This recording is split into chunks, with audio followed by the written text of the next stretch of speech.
All right, guys, so for rule number 7, it's about having a comma after an introductory word, phrase, or clause at the beginning of a sentence. So the introductory words are pretty simple. So for example, yes, comma, I do need that report. Or, well, I never thought I'd live to see the day. Or, no, comma, I do not like chicken. So when you start a sentence with those introductory words, your voice naturally pauses afterward, and that's where the comma goes. So those are pretty simple. The same theory applies when you start a sentence with a phrase or a clause. Now in 10th grade, you'll learn a whole lot more about phrases and clauses. And if you want more information about that, it is in the packet. But we're going to keep it pretty simple for our purposes here.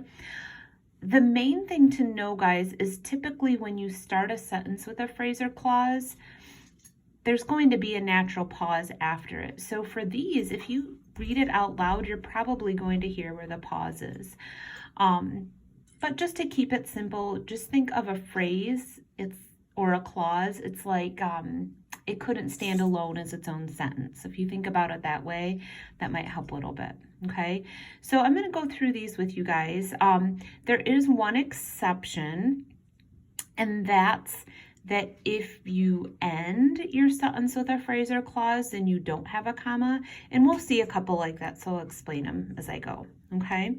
So after consulting her calendar, Stephanie missed her date. So when I read that out loud, it's pretty easy to hear that there's a natural pause after calendar. So we're starting with an introductory phrase, we have a comma after it, right, and then finish our sentence, okay? Now, number 2 is a little different. Harriet gave the book to Harry after school. Well, you might say, oh, we need one right before or after school. Here's the difference, guys. Notice how number 1, we started with the phrase. That's how we started the sentence. And then this one, we're ending our sentence with that phrase.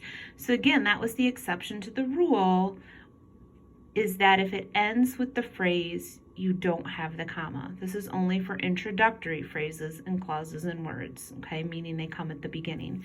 So number 2 is just going to be an NC, no comma, okay. Number 3, to earn an A in Ms. Long's class, one must work hard. So we have that natural pause after class, we have that introductory phrase, have the comma after class. 4 is super simple because it's just an introductory word. No, comma, I cannot buy you a dress for the wedding. Number 5, as though nothing had happened, she sat down comfortably, so natural pause there after happened. When we go out to eat, introductory clause there, natural pause after eat. I like to eat deep fried food. Oliver is feeling better, although he is not fully recovered. Now this one's thrown in to make sure you're paying attention, guys. We actually, this time we're going to get rid of that comma, and this is why.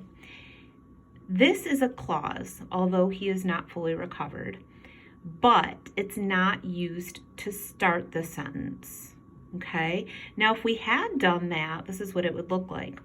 Although he is not fully recovered, comma, Oliver is feeling better. We could do that, right, if we start with that clause, but not when we're ending with it. So that we're actually going to X out the comma. Number 8, because we wrapped presents during first hour, comma, we didn't do anything else. Natural pause after hour, we're starting with that clause. And a lot of times I'll have students say, Ms. Cook, you can't start a sentence with because. Well, you can if you do it correctly. You just have to finish out that thought, right? So we do start with that clause. It's not a complete thought on its own, so we go ahead and add more, and that's just fine, okay? I think there might be a couple more for Rule 7. If you remember, I stapled my packet funny, so bear with me for a second. Okay, here we go. Yeah, there's a couple more. Zoe will take whatever cookies are open because she's a cookie monster. And again, I always have students say, oh, that's where the comma goes, right before the because. But no, again, guys, you only want the comma when you're starting your sentence with the clause. So if we had flip-flopped this and said, because she's a cookie monster, comma, Zoe will take whatever cookies are open, that'd be fine. But when we're ending with the clause, then the rule just doesn't apply. So no comma. Sorry, that's super sloppy. Before we get to know Courtney and Lauren, we need to give them a chance to talk. So we're starting with a clause. We kind of hear the natural pause after Lauren, and that's where we're going to put our comma, okay? Guys, same thing for 11. Since DQ has trouble seeing the board, comma, he must move to the front for the sake of his education. So natural pause there after that introductory clause, okay? So for Rule 7, my best advice is to read those out loud. Again, not that this will always work, but typically you can hear the pause in the sentence, okay? Rule 8 is about appositives. Appositive is just a fancy word for a phrase that gives extra description or information about someone or something. And I find my students usually do pretty well with Rule 8. So guys, for example, Bob, comma, the teacher in room 420 is also the softball coach, okay? So that phrase, the teacher in room 420, is all extra information describing Bob, right? And we could certainly get rid of it and have a sentence that still makes sense. So we're going to surround it with commas, okay? So again, if we were to get rid of that, our sentence would still make sense. Bob is also the softball coach. So that's a way to check your work, similar to what we did. I think it was Rule 5 with interrupters, okay? So let's look at number 1 here. Atticus Finch, comma, a famous trial lawyer, comma, will represent Tom Robinson, okay? So extra information about Atticus Finch to identify or describe, and we know that we put the commas in the right spot, because if we were to get rid of that appositive phrase, our sentence would still make sense. Atticus Finch will represent Tom Robinson, okay? Number 2, Arnold Smith, the mail carrier for our block, always arrives on time. So that phrase, the mail carrier for our block, is an appositive phrase. It gives us extra information about Arnold Smith, and if we were to get rid of it, our sentence would still make sense, okay? John F. Kennedy, the 35th President of the United States, was popular, so this is extra information to describe John F. Kennedy. And again, if we were to get rid of it, John F. Kennedy was popular, it still makes sense. That is Mr. Vanderstelt, the former principal of Shores, seated in the front row. So the former principal of Shores is extra identifying information, but our sentence would still make sense without it, because we still know who we're talking about. And then finally, Louisa May Alcott, the well-known author, lived in Orchard House as a child. So that appositive phrase, the well-known author, is extra identifying information, but it still makes sense, and we still know who we're talking about when we get rid of it, okay? Now, Rule 9 is very, very similar to Rule 8. It's just kind of just a very slight difference here, guys. So Rule 9 tells us when we have extra unnecessary information in a sentence, we surround it with commas, right? So if you look at the example there, Freddie, comma, who has a limp, was in an auto accident, okay? The fact that he has a limp is extra information about him. We've already identified him as Freddie. We already know who we're talking about. So that information is just non-essential. It's just extra, okay? But then look at this. The boy who has a limp was in an auto accident. Some of you might wonder, well, why in that sentence are we not surrounding who has a limp with commas? And this is why. The difference here, guys, is we now need that information to know which boy we're talking about. It's no longer extra. It now is essential information because we don't have a name. That's all we have to identify him by. So when the information is essential to know who or what we're talking about, that's when we don't use the commas, okay? We only use the commas when we already know who or what we're talking about and that information is just extra, okay? So look at number 1. This one's trying to trick you. The student who writes the best paper will receive the best grade. Okay, some of you might be thinking, oh, who writes the best paper? I'm going to surround that with commas. But here's the thing. We don't know which student we're talking about unless we have that information. That information, who writes the best paper, is essential in knowing who we're talking about. So since it's not extra, it's not unnecessary, it is necessary, we don't have the commas. We're going to say no comma. Oh my gosh, that's so messy, sorry. Okay, now 2 is different because look, Mary, realizing her bad situation, tried to convince her boss to give her a raise. So this phrase, realizing her bad situation, that's extra. It's unnecessary. We don't need it. We already know we're talking about Mary. She's already been identified by name. So, and if we were to get rid of that, our sentence still makes sense. Okay, so you can see this is basically the same rule as number 8. Okay, we're kind of splitting hairs here. 3, Ellen Terry, who wrote letters to George Bernard Shaw, was a famous actress. So the fact that she wrote letters to George Bernard Shaw, we don't need that to know who we're talking about.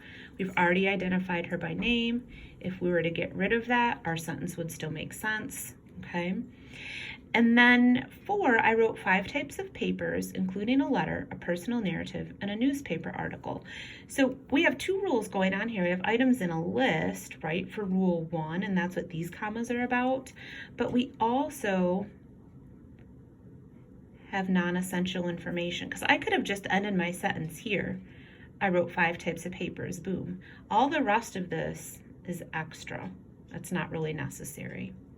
Okay, so one more rule and then we're done, okay? Students usually find this one pretty easy, and that's use a comma and a fanboys to combine 2 complete thoughts. And there's a slide in the presentation that tells you that fanboys is just an abbreviation for coordinating conjunctions. So F is for, A is and, N is nor, B is but, O is or, Y is yet, and S is so.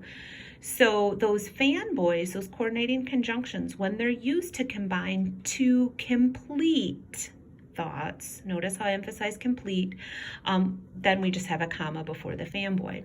So summer is my favorite season, but the rest of my family prefers fall. So this is a complete thought. Summer is my favorite season. That could be its own sentence. Then we have the fanboy, but, and then another complete thought. The rest of my family prefers fall. Complete thought, comma, fanboy, complete thought. Okay? Okay. Now number 2 is trying to trick you. First, we will complete our grammar unit and then move on to short stories and Romeo and Juliet. So 9 times out of 10, students want to put a comma there because they see the and, okay? And that's a good first thought, but when you stop and look at what the sentence is really saying and doing, hopefully it'll make sense why you don't need one. Okay, so remember, this rule is talking about combining 2 complete thoughts. So we have 1 complete thought. First, we will complete our grammar unit. That could be its own sentence. And we do have a fanboy, but could this be its own complete thought? Then move on to short stories and Romeo and Juliet. That is not a complete thought, guys. It could not be its own sentence. So Rule 10 only applies when you have complete thought, fanboy, complete thought. And this time we don't have that. We have complete thought, fanboy, incomplete thought. So that one's no comma. Number 3, you can choose to finish working on your assignment, or you may choose to do one more Kahoot to review for tomorrow's test. So we pass the test here, complete thought, that could be its own sentence, comma, fanboy. You may choose to do one or more Kahoot. That's a complete thought, so that's why we have the comma there. All right, Jacob stayed after school to study for his algebra test, comma, for he knew that it would help him improve his grade in the class. So again, complete thought, comma, fanboy, complete thought. I've never tried green eggs and ham, nor do I ever want to try them, said Sam I am. So we have rule number 6 happening here because we're coming out of a direct quote, but within that quote, we also have complete thought, fanboy, complete thought. Nor is one of our fanboys. So the comma is going to go before nor. Okay, so guys, that's it. Hopefully these videos have been helpful.